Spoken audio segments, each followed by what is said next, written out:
पंडित जी नहीं मिले तो हवन कैसे होगा? हवन आप खुद भी कर सकते हैं, हमारे सनातन धर्म की यही तो खासियत है। तो आइए मैं आपको बताती हूँ कि हवन हम घर पे कैसे करें, कुंड कैसे तैयार करें, कैसे देवता को का आवाहन करें, संकल्प कैसे लें और हवन की शुरुआत कैसे करें, फिर हवन की पूर्णाहुति कैसे करें।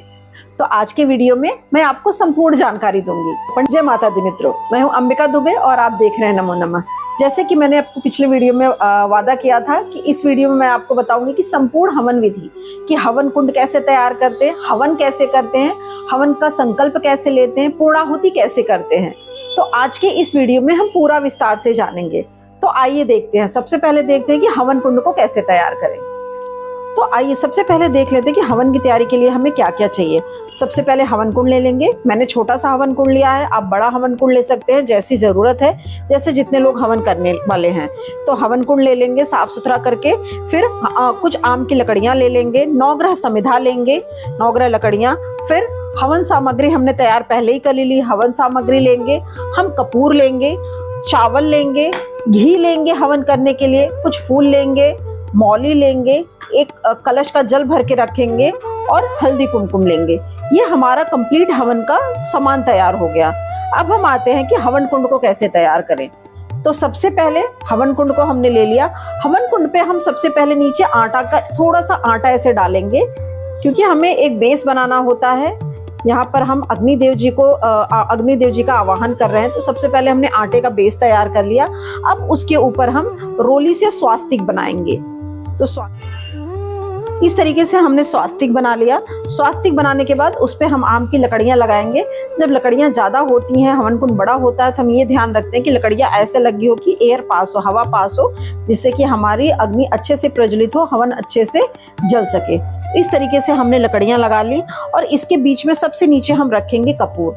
कपूर इसलिए कि जलाने में आसानी होती है और हम इसको प्रज्वलित करेंगे। प्रज्वलित करने के बाद जो सबसे पहला काम किया जाता है वो है अग्निदेव जी की पूजा की जाती है, अग्निदेव जी को बुलाया जाता है।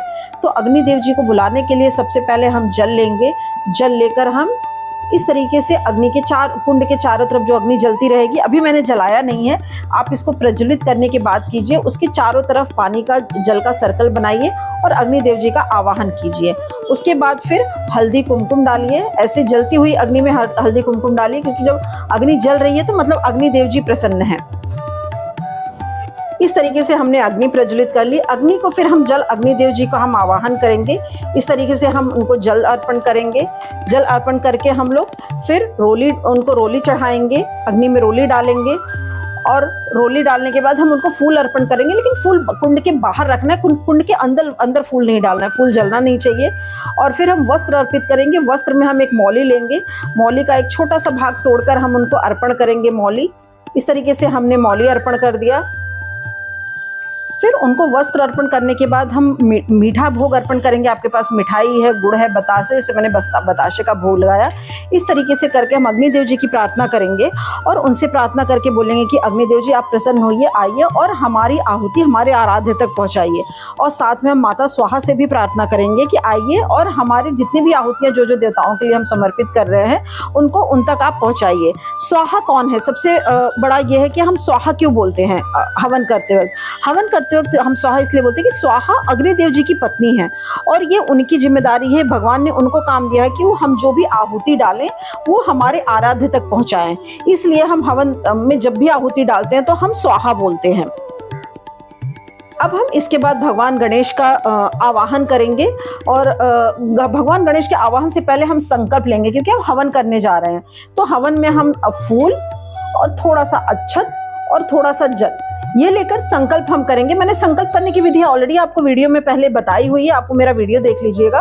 कि हम संकल्प करते हैं ऐसे कि मेरा नाम ये है और मैं इस जगह से हूँ, मेरे पति का नाम ये है या मेरे पिता का नाम ये है। अगर आप शादीशुदा महिला हैं तो पति का नाम, नहीं तो आप मेल हैं तो पिता का नाम और कुंवारी हैं तो पिता का नाम बोलकर कि और मैं इस जगह से हूँ और मैं हवन कर रही हूँ और मेरे ये आराध्य स्वीकार करें।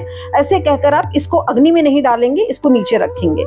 संकल्प लेने के बाद फिर आप गणेश जी का ध्यान करेंगे, भगवान शंकर का ध्यान करेंगे। हवन करते वक्त हमेशा उंगलियों का पोस्चर कैसे होना चाहिए, आइए जानते हैं।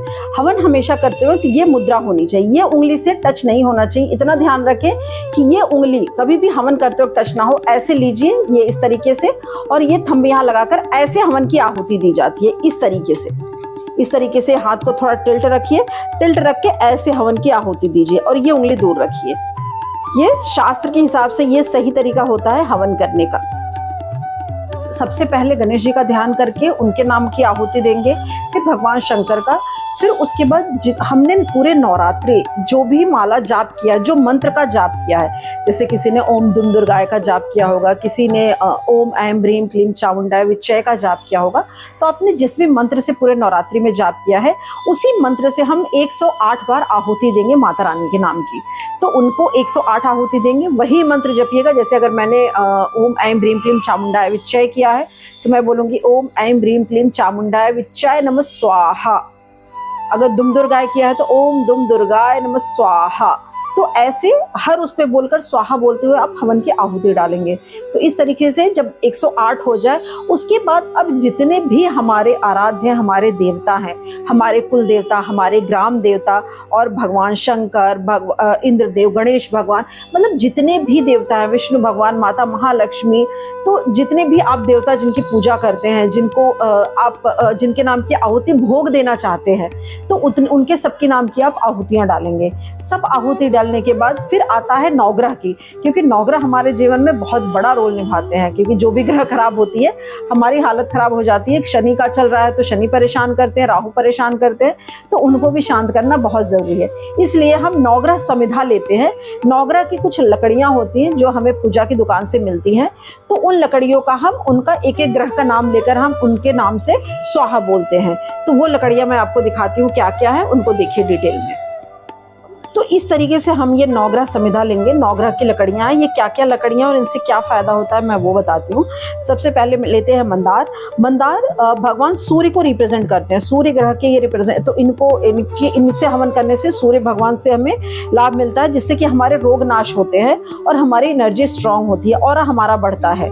और फिर हम लेते हैं पलाश। पलाश चंद्रमा के रिप्रेजेंटेटिव हैं, चंद्रमा के लिए हैं, तो इनका हवन करने से हमें सर्व कार्य सिद्धि मिलती है और चंद्रदेव प्रसन्न होते हैं।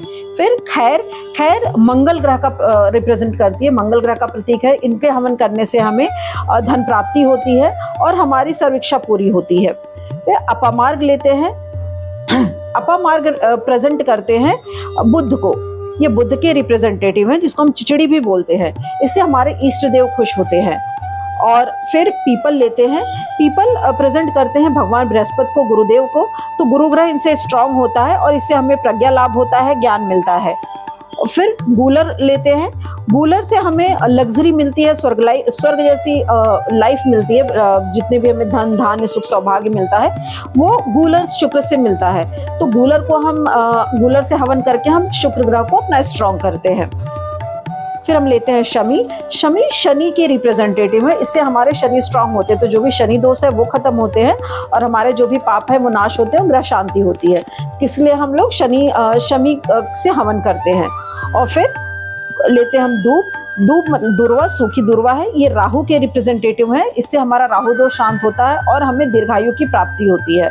फिर लेते हैं कुश। कुश केतु के रिप्रेजेंटेटिव है और इससे संपूर्ण मनोरथ सिद्धि होती है। तो इस तरीके से ये जितनी भी नवग्रह की लकड़ियां हैं हम एक एक लेकर, एक एक ग्रह का नाम लेकर हम इनको घी में डुबोकर इस तरीके से लेंगे। इस तरीके से हम घी लेंगे और घी में इसे इनको डुबोकर अच्छे से डिप करके फिर हम हवन कुंड में डालेंगे उनका नाम लेते हुए। तो ये हमारे नवग्रह लकड़ी का हो गया। इसके बाद हम हवन की पूर्णाहुति करते हैं। जो भी हमारे देवता हैं सबका हमने नाम ले लिया, सब कर लिया, हमारा हवन समाप्त हुआ। अब हम पूर्णाहुति करेंगे, बिना पूर्णाहुति के हवन अधूरा होता है। तो हम पूर्णाहुति इस तरीके से, फिर हम पूर्णाहुति की बारी आती है हवन खत्म होने के बाद। पूर्णाहुति के लिए हम एक सूखा नारियल लेते हैं और सूखा नारियल को हम टॉप से काट लेते हैं। देखो मैंने पहले से इसको काटा हुआ है। इस तरीके से हम सूखा नारियल को टॉप से काट लेते हैं। काट कर इसमें हम थोड़ा सा हवन सामग्री डालते हैं। हवन समिधा में इसमें थोड़ा डालेंगे और उसके बाद इसमें हम ऊपर से थोड़ा सा 2 लौंग 2 इलायची डालेंगे इस तरीके से। और फिर इसमें हम कुछ मीठा डालेंगे। आप मिठाई डालिए, बताशे डालिए, गुड़ डालिए। जैसे मैं इसमें थोड़ा सा गुड़ डालती हूँ, तो आप मिठाई भी डाल सकते हैं, मिठाई डाले तो बहुत अच्छा है, या मिश्री भी डाल सकते हैं। फिर इसमें हम 2 कमलगट्टा डालेंगे एक पान का पत्ता डालेंगे, पान के पत्ते को ऐसे फोल्ड करके डाल दें और फिर इसमें हम थोड़ा सा घी डालेंगे और घी डालने के बाद हम इसे ऊपर से ऐसे बंद कर देंगे। बंद करके हम इसको मौली से पूरा लपेट लेंगे, रैप करेंगे और ये ध्यान दें कि अच्छे से बंद हो जाए। ये इस तरीके से हमने काटा हुआ है, तो इसको हम ऐसे मौली लेंगे और मौली लेकर हम इसको अच्छे से इसको बांध देंगे। कहते हैं पूर्णाहुति में ये हम अपनी मनोकामना बोलकर, माता रानी से प्रार्थना करके अपनी मनोकामना बोलकर इसको जब हम हवन कुंड में देते हैं तो माता रानी हमारी सारी इच्छा पूरी करती हैं और इसके बिना हवन पूरा नहीं होता। इसलिए ध्यान दें कि पूर्णाहुति बहुत अच्छे से देनी चाहिए, ये माता रानी के लिए होता है। इस तरीके से हमने इसको बांध दिया। बांध कर अब हम इसको ऐसे लेकर हवन के बीचों बीच रखेंगे। लेकिन हवन के बीचों बीच रखने से पहले हमें एक मंत्र बोलना होता है। आप अगर मंत्र बोल सके तो बोलिए, नहीं तो आप सीधे माता रानी से प्रार्थना करके हवन कुंड में रख सकते हैं। माता रानी भाव देखती हैं। तो ऐसे आप मंत्र क्या बोलेंगे, ऐसे इसको हाथ में लीजिए और बोलिए ओम पूर्णमदः पूर्णमिदं पूर्णात् पूर्णमुदच्यते पूर्णस्य पूर्णमादाय पूर्णमेवावशिष्यते स्वाहा और करके ऐसे हवन कुंड के बीचों बीच आप इसको ऐसे रख दीजिए और रखकर इस पे ऊपर 5 बार घी डाल दीजिए। बस इस और फिर रखने के बाद, घी डालने के बाद आप हाथ जोड़कर माता रानी से प्रार्थना कीजिए, आपकी जो भी मनोकामना हो कि माता रानी मेरी ये परेशानी है, आप तो सब जानते हो, आप मेरी ये मनोकामना पूरी करो, मेरी ये परेशानी दूर करो और अगर मुझसे कोई गलती हुई हो, भूल चूक हुई हो पूजा में तो वो माफ़ करो। इस तरीके से आप पूर्णाहुति करके और फिर आरती कर लीजिए। आरती करके और फिर हवन का जो काला टीका, राख का जो थोड़ा सा रहता है वो काला टीका सब लोग घर के सभी सदस्य के माथे पे लगाए, वो बहुत ही फलदायी होता है। और लगाकर फिर आरती करके माता रानी को विदा करें। इस तरीके से ये हमारी हवन की पूर्णाहुति होती है और हवन संपन्न होता है। तो आशा करती हूँ कि आपको हवन की पूरी विधि मैंने डिटेल जिस तरीके से बताई आपको अच्छा लगा होगा और आप अपने नवरात्रि के हवन इसी तरीके से करेंगे। और मिलते हैं, तो तब तक मिलते हैं, आज्ञा दीजिए। जय माता दी, नमो नमः।